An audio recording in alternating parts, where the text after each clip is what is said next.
listening to The Observing Eye. Pirate radio for the mind. Coming at you fresh from the computer hell cabin.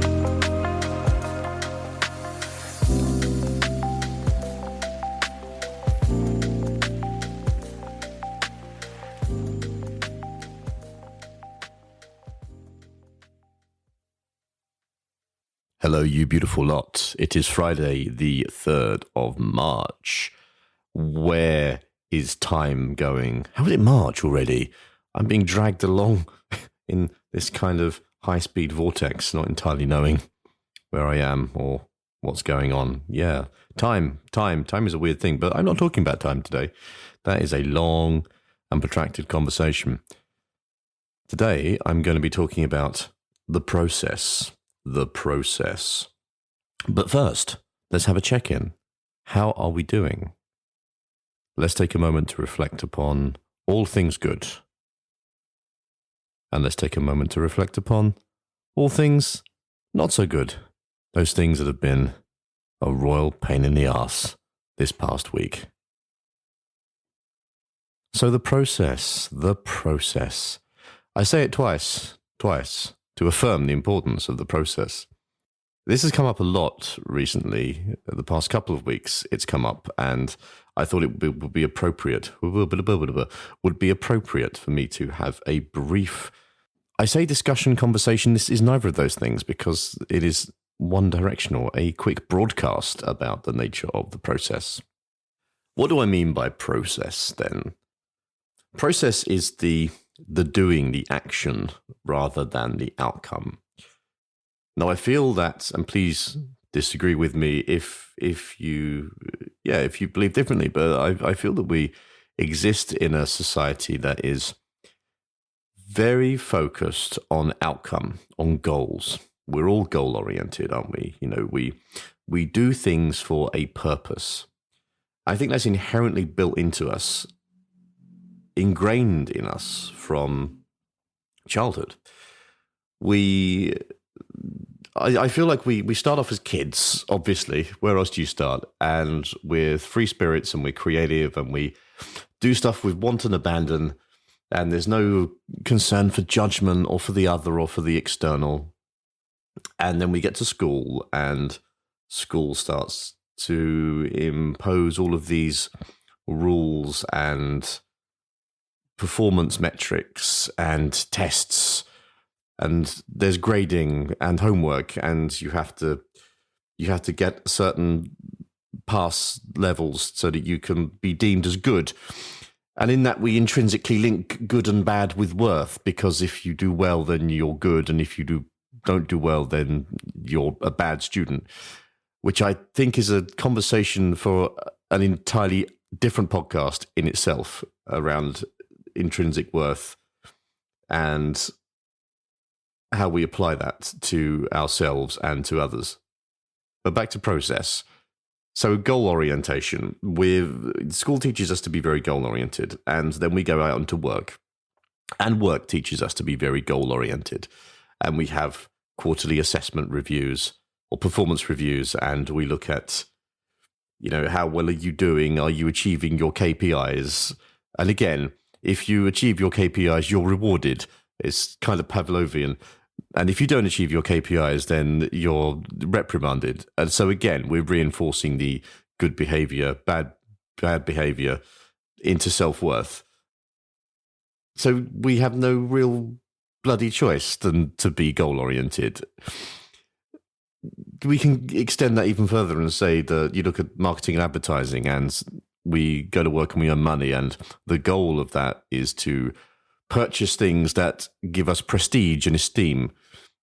Again, another goal, another outcome. We are so intangibly lost in the outcome that we entirely forget the nature of the process in which we perform the action.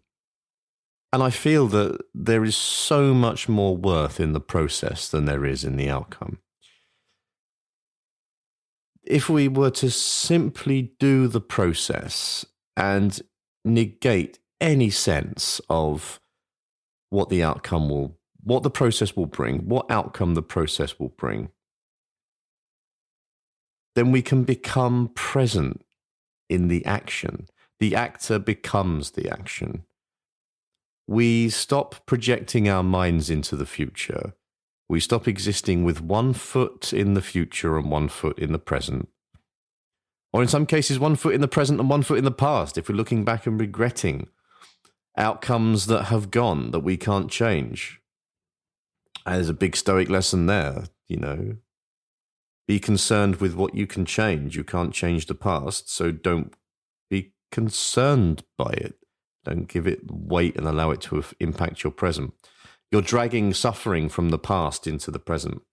In the same way that if we focus so much on the outcome that it causes a stress and anxiety and it impacts our well-being, we are dragging an event that hasn't even come to pass into the present, and we're causing ourselves suffering.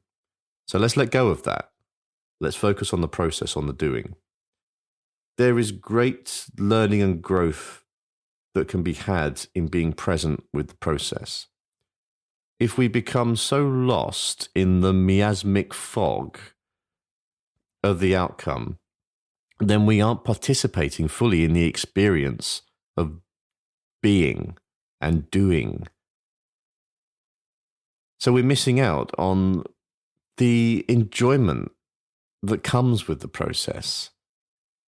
And we're allowing the outcome to impact itself before it's even arrived. And the great irony of this is that if we simply focus on the process and don't concern ourselves with the outcome, then the outcome will naturally tend to itself because the process becomes better, becomes more involved, and we are more engaged. This is the trick with it, where we are essentially trusting ourselves to do the action, whatever action that is, to get to a desired outcome.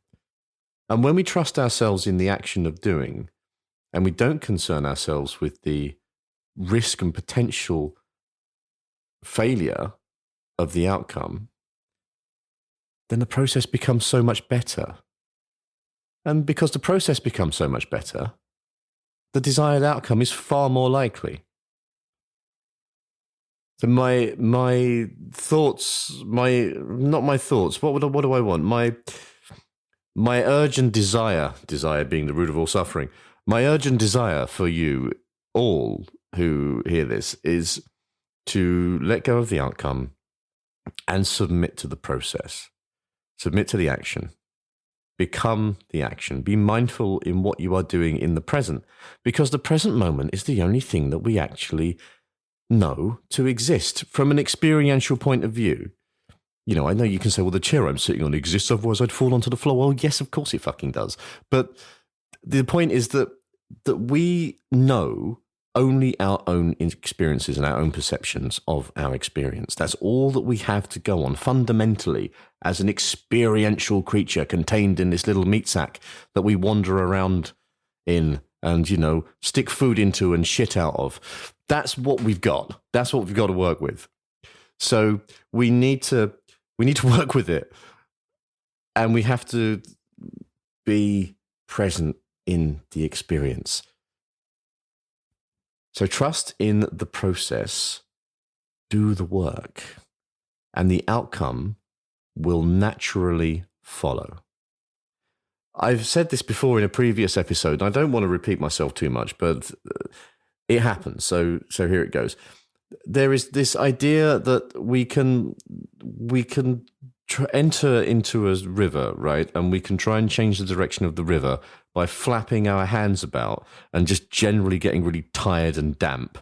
Or we can submit to the flow of the river, because us trying to change the direction of the river is like us trying to influence the outcome. The only thing that we can control is how much we engage and participate in the present moment.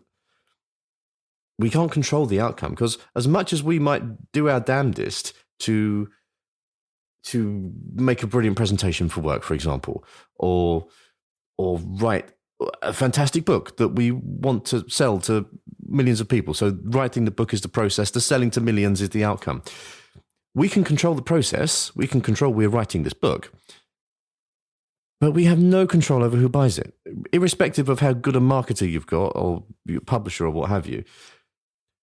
That's the bit we can't control. That's the outcome that we can't control. So us trying to go, well, I'm writing this book and God damn it, 1 million people are going to buy it, is us standing in the river, flapping our arms about, trying to make it go in a different direction.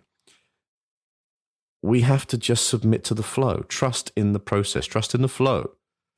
And in doing that, the work becomes better and we're a damn sight less stressed about it. That's all I've got to say on the process today. Have a think about that over the weekend and don't be too hard on yourself if you are very engaged in outcomes and you've heard this and thought, hang on a minute, I need to reflect on that. We are, as I said earlier, we are very intrinsically wired through our cultural experience as we age to be very outcome focused and goal oriented. So it's going to take a little while to observe and potentially unravel that. So be patient and be kind with yourselves. Self-compassion. There you go. I'm talking about compassion again. Always comes back to compassion, doesn't it? Fuck's sake, compassion. Now, I wish you all a wonderful weekend. I hope, as always, that this has given you some insights or on some level been beneficial. But of course, I can't control the outcome. I just control the process. And the process, as always, is a wonderful experience. Wishing you all a fabulous process-filled weekend where we throw abandon to the outcome and the goals that we set ourselves. Much love, and I will see you soon. You've been listening to The Observing Eye. Thanks for spending some time with me today. I hope that you found it useful. And if you're interested in any more of my writings or work around psychology and philosophy and general day-to-day living, please go and take a look at my Substack, which is theobservingeye.substack.com, and that's I as in the letter, not I as in the gelatinous organ through which you see. Take care, everybody. Much love, and I'll see you soon.